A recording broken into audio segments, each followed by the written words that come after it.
Welcome back to Your Health Matters. I'm Dr. Magda Porterfield. And I'm Ron Porterfield. And we are just always happy that you have joined us and when you join us for this program.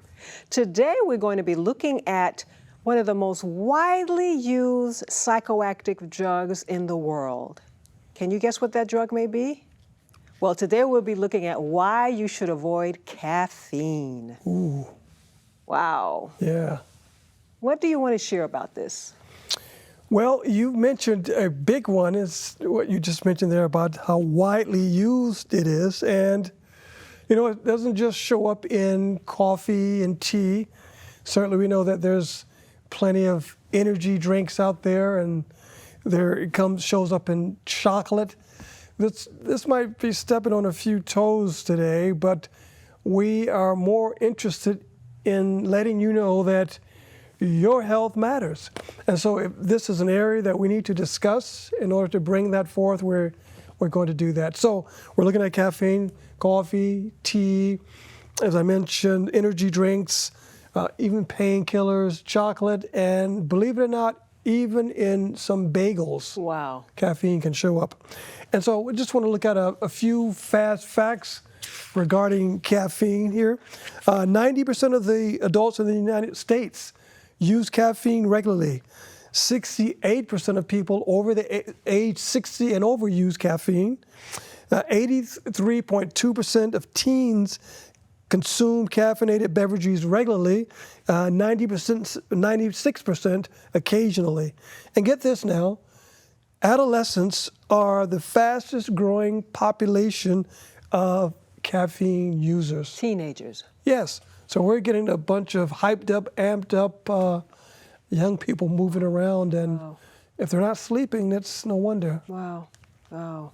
These are some important things to know about caffeine. It is, and it's become such an ingrained part of our society that I think rarely do people stop and ask the question, this is helping me to do some level of functionality, but is this really good for me? Yeah, and you know, some people, when I've mentioned about caffeine, they'll tell me, but I've read that caffeine is good for you in many ways. And there is some research that shows that it's helpful in some ways, yes, isn't it? It is. And that's where it can become so confusing, is because you can see several reports that caffeine can benefit you in this way, in that way, in this way. And whereas years before you didn't have to dig so much, but now you have to just look a little longer to see that there are many studies showing that caffeine is really not good for us. That's right. Yeah. Yeah. So it will give us a temporary alertness and all that, but we want to look beyond the temporary, quote unquote, benefits. Well, so let's look at it. Let's start looking at what are the harmful effects of caffeine that lets us know we should avoid it. Let's mention one. Okay. Well, right off, it can negatively impact heart health. You know, heart disease is still the #1 killer. We have those major lifestyle diseases. Heart disease is up there at the top. And so caffeine can negatively impact that. It can increase heart rate and cause palpitations. So we don't want that. That's not good. That's changing the rhythm of our hearts beyond normal. And so over time, that will wear out the heart more, wear out the valves. Yes. And so we don't want that. Also, there's an increased risk of heart attack with large amounts for extended periods of time. They have found that. Also, caffeine use can stiffen the arteries. We don't want that. No, we don't. See, that can contribute to coronary artery disease. That's hardening of the arteries, and that happens more with aging. But it shouldn't be that it just necessarily happens with age. Sometimes when we look at this research, they're looking at the general populace. Yes. And the general populace may be on a standard American diet. Yes. So it's not necessarily that we age and our arteries become stiffer, but it also has to do with what we're putting in our body. And coffee is one of those things that can stiffen the arteries. So with this #1, you said the #1 reason people are dying, I don't remember what you said, the #1 cause of death is heart issues. Yes. So the #1 killer, right? Yeah, heart #1 disease. killer. So we want to stay away from caffeine if we don't want to experience that #1 Right. factor. Not only caffeine, there are other Yeah, things. it's not necessarily because of caffeine. Yes. But this is just another Contributing factor. contributing factor. Got you. Yeah, Right. it's, the diet and all that, and this adding to that is just all bringing it to a disastrous end. So I would guess that if it's affecting heart health, it would also affect blood pressure. The little I know about anatomy and physiology. You are a right? thinking woman. All right. That's why I love That's why you. you married me. It is. But tell us about blood pressure. Yes, right. So it can cause significant increase in blood pressure. And unfortunately, I know a few people who may have blood pressure issues because I am a health coach, so I work with people on many different health challenges. And some of them you have to work with them on their lifestyle habits, and this is one of those things that you have to sort of say, well, this is actually, this is going against the cause to let's normalize the blood pressure. This Yes. is working against the plan. Also, what happens is caffeine blocks a hormone in the body that helps the arteries to open wide. So the body sends out a hormone. It helps the arteries to open. And there's a time that the arteries to widen, and then there's a time that the arteries are not as wide. But caffeine blocks that hormone. Wow. And so the arteries are not as wide.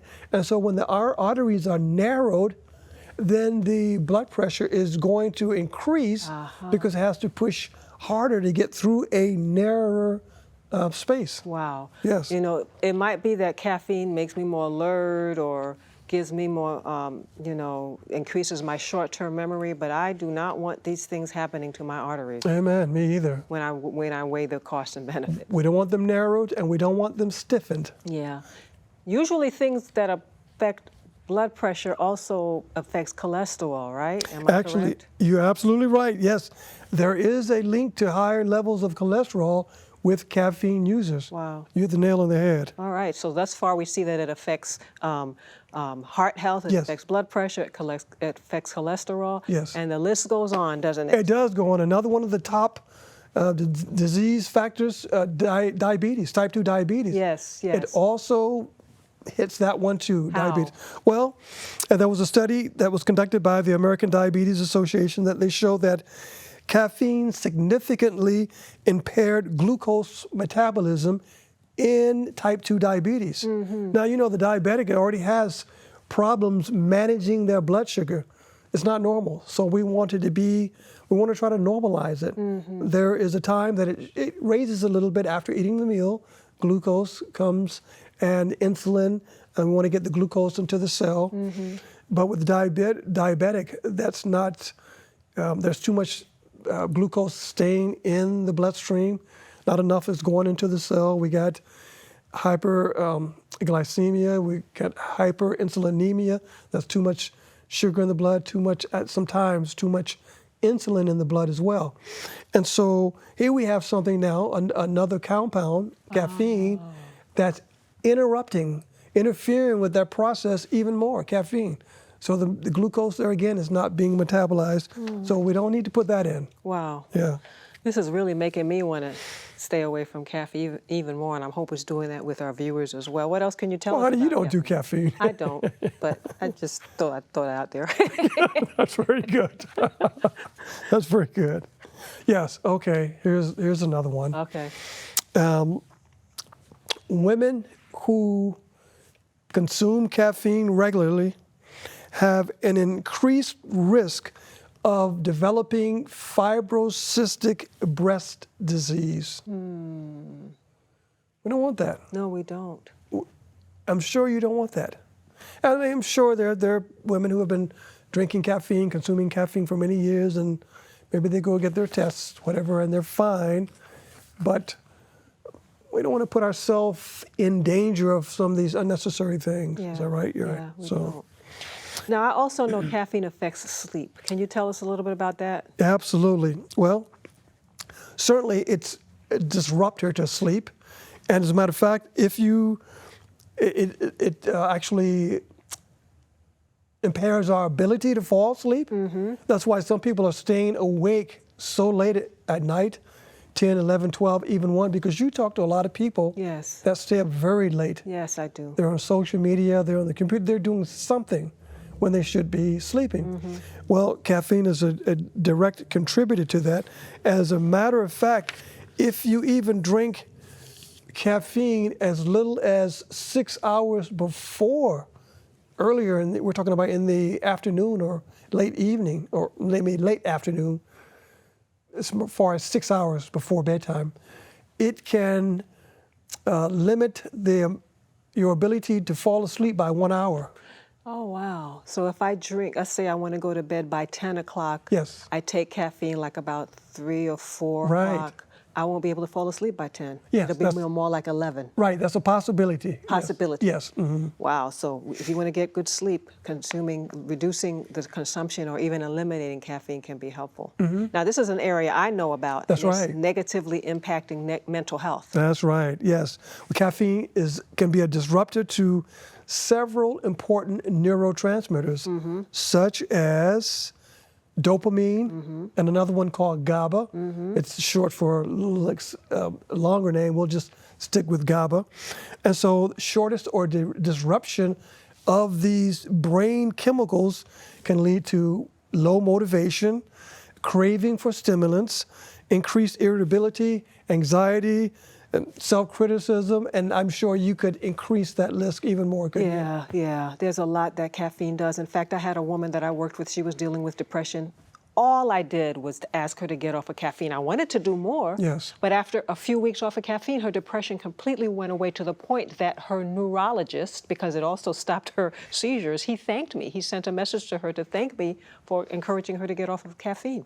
Her neurologist. Her neurologist. And that's amazing because caffeine affects the nerves, the central nervous system. That's right. So it would make sense. Yes. Because after she stopped the caffeine, her seizures went away. Now, we're not saying that if you're on seizures, it's due to caffeine use only, but it increases the risk. Yes, we can't say, though, that will only make it worse. That's right. Yes, the caffeine will only make the seizures worse. I right? believe that. Yes. So what's some things you want to just run across, other things that caffeine can negatively affect? Yes, it's been known to bring about stomach ulcers, adrenal fatigue, intraocular eye pressure, that's pressure inside the eye, and that's very problematic, especially for people that have glaucoma. So that, when combined with exercise, also has been known to accelerate bone loss. So those are some other things that have been found with caffeine, regular caffeine use. Yeah, so this caffeine is a serious drug, isn't it?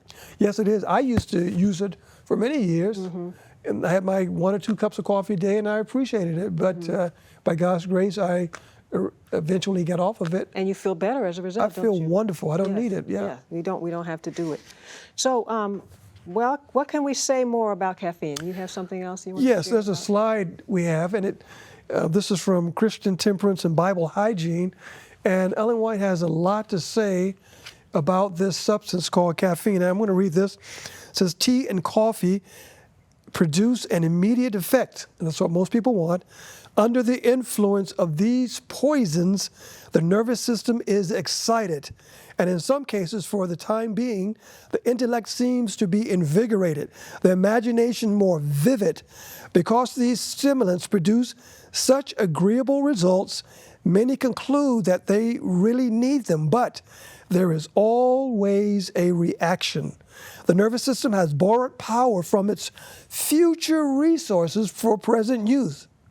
And all this temporary invigoration is followed by a corresponding depression. The suddenness of the relief obtained from tea and coffee is an evidence that what seems to be strength is only more nervous excitement, and consequently must be an injury to the system. That's powerful, and she came up with this long before scientists discovered Yes, this. yes. It's just wonderful that we have her in her writings. Right. And so the bottom line is that we may have this, for a moment, more vivid imagination, but ultimately it can end to injury to the system, she says there. And all the things you mentioned are examples of injury to the system. Yes. That's right. So let's help those right now who are saying, so what do I do? I can't use caffeine. What can I do in place of it? Give us some alternatives to caffeine. One, I would say, get more sleep. Yeah. Try to get better sleep. That's one of the reasons why many people are on caffeine, because they're feeling lack of energy, so you want to get that pep. Maybe they stayed up too late, they didn't go to bed at a reasonable hour. Want to try to get to bed at least by 10 p.m. Some people think, what, are you crazy? We'll talk about that more in another show, right? Yeah. But try to get to sleep. Next, drink plenty of water. Water will help to detox the system. It will help to increase circulation and to bring rejuvenation. So even just having adequate water will help us to be able to increase our energy. It won't be quite as stimulating as caffeine will, but it will be done in a natural way. Another one is peppermint tea. Yes, caffeine-free peppermint tea. It will help to, it's been shown to increase alertness, focus, and energy. Also, this is one of my favorite, is contrast showers. That is, in the morning you may want to take a nice warm shower, hot shower to your toleration for about 3 minutes, and then all of a sudden you want to turn it to all cold for about 30 minutes, about 30 seconds to 1 minute. And let me tell you, going from that nice and hot to that cold, that will be much more invigorating than any cup of coffee could ever be. And it's natural. And it's natural. And the effects of that will last for hours. And it will be better for optimizing your circulation and your health. And exercise can help too. That's right, exercise, thank you, let's not forget that. Yes. Yes. So those are just some things: getting more sleep, drinking plenty of water, using peppermint tea, contrast showers, and using engaging in more exercise. So what about those who want to wean off coffee? We have a few minutes. Maybe we could spend a minute or so talking about weaning off caffeine. Yes, I know that caffeine is a very addictive substance, and some people, they've tried to quit, but they have those withdrawals, they get headaches and all that. And so one way is to taper off. Let's say, for instance, you're drinking 2 cups of coffee a day right now. Well, you can cut down to drinking 1 cup of coffee. The principle is, whatever you're drinking, cut it in half. Drink that for about 2 or 3 days, and then after that, cut it in half again. Let's say it's 2, you go from 2 cups to 1 cup for 2 to 3 days, and then after that, you go to a half a cup to 2 or 3 days.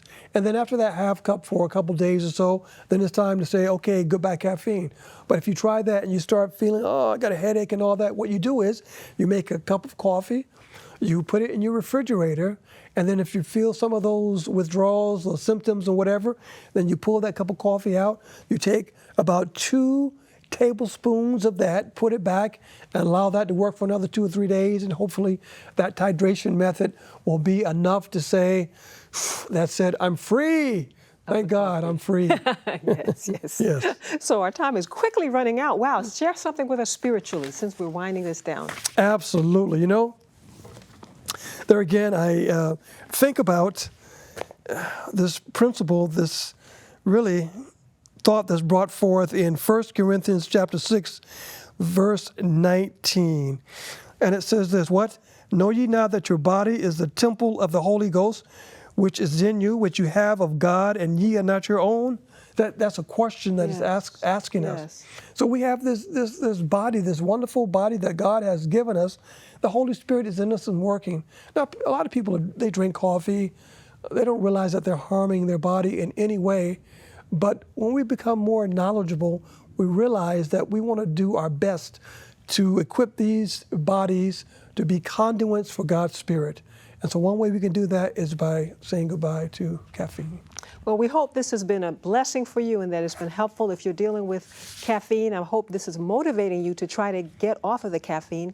And God will give you the strength to do whatever you need to do because your health matters. Please don't leave us. Stay with us. We'll be sharing with you a natural remedy. Thank you.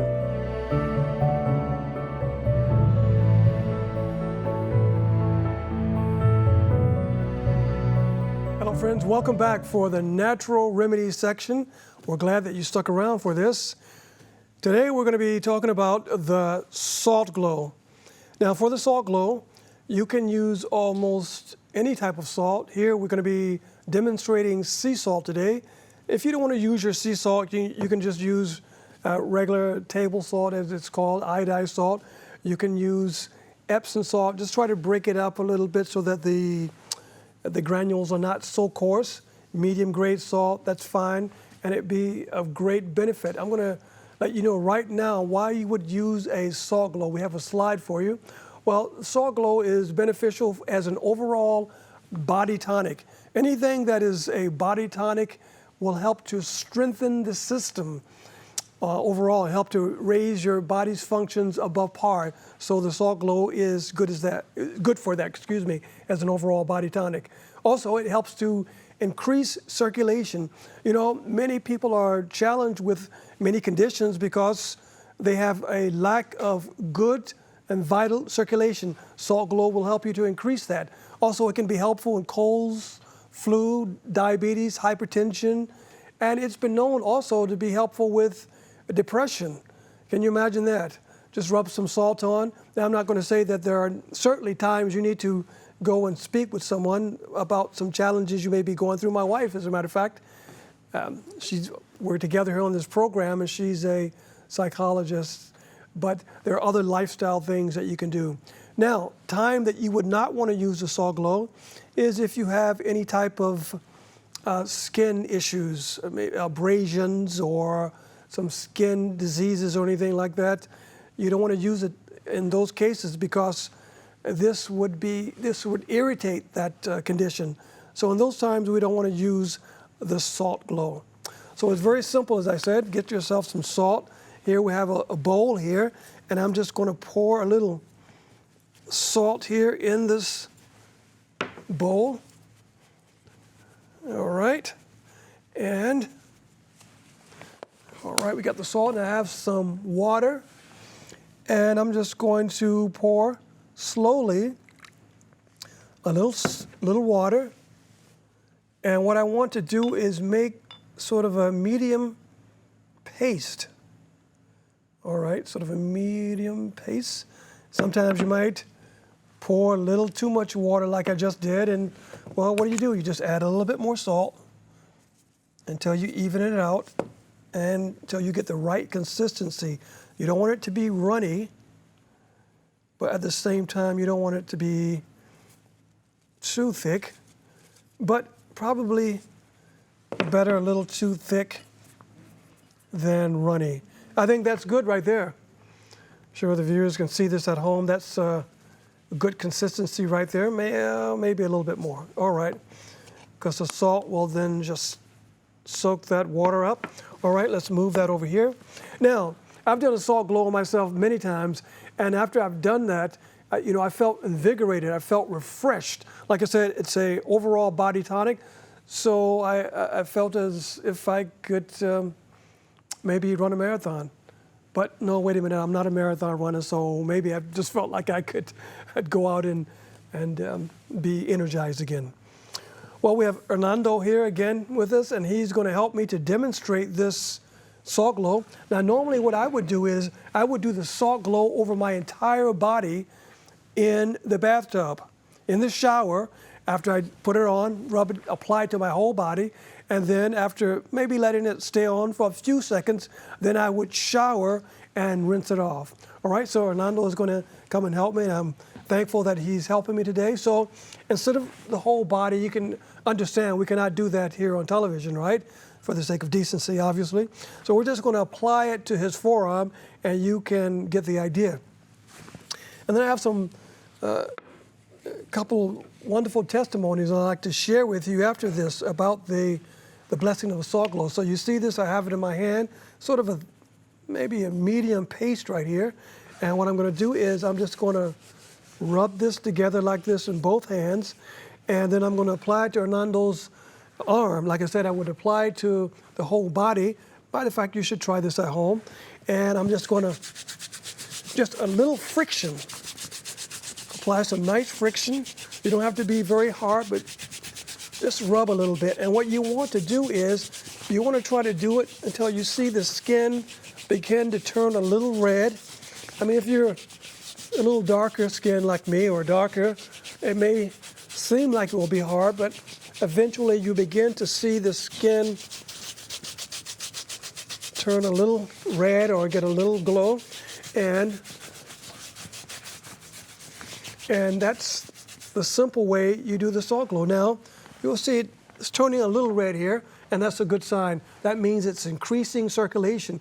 The salt here, it works upon the nervous system. It helps to stimulate the nerves. So that's a wonderful thing. That like I said, helps to increase circulation and works again as an overall body tonic. It's been it's been known to be, as I mentioned, to be good for depression as well. That's because it's working on the nervous system. It's helping to stimulate those feel-good hormones in the brain. Can you imagine that? What a wonderful blessing. Now, thank you, Orlando. I appreciate that. I can give you a paper towel there. You know, one time I was in Belize for several weeks. I was there, and I was demonstrating several of these wonderful home remedies that we can do. And we can thank God for these home remedies. We thank God for medical professionals, but we can thank God for the things that we can do at home to have better health. And so there I was in Belize, and I was demonstrating this particular evening the salt glow. And after the demonstrations were over, this lady comes up to me and she said, you know, Brother Ron, I'm not feeling so well. I feel as if I'm coming down with something. And I thought just for a second, and there were other remedies that I could suggest, hot foot bath or whatever, but for some reason, I feel as if the Holy Spirit brought to my mind, well, salt glow, you just demonstrated that. So I said to her, why don't you try the one I demonstrated tonight, the salt glow? And she said, well, okay. So she went home and she tried it, and she came back the next night, and she said, you know, I tried the salt glow like you said. I felt like I was coming down with it, but after that salt glow that night, I woke up the next morning and I felt wonderful. I felt that whatever was coming upon me, it was completely gone. So that's a wonderful blessing. Another wonderful testimony that I have, and this one was given by Dr. Thrash. She's resting now, we believe in the Lord, and she records in one of her books, in one of her writings, that she has known of cases where a mother's child was going into an epileptic seizure, and the mother, not knowing what to do but knew about salt glows, she immediately gave her daughter a salt glow as she was in that seizure, and the seizure ceased, and her daughter came out of that. Now, certainly, something as a seizure is a very serious case, and we want to work very closely with our medical professionals. But in this emergency case, while other help was perhaps on the way, she gave her daughter a salt glow, and it was very beneficial for her. Friends, I want to encourage you, simply try a salt glow. Try it once a week or once a month, increase your circulation, sort of just as a feel-good remedy. If you feel like you're coming down with it, try the salt glow. Thank you for joining us on Your Health Matters.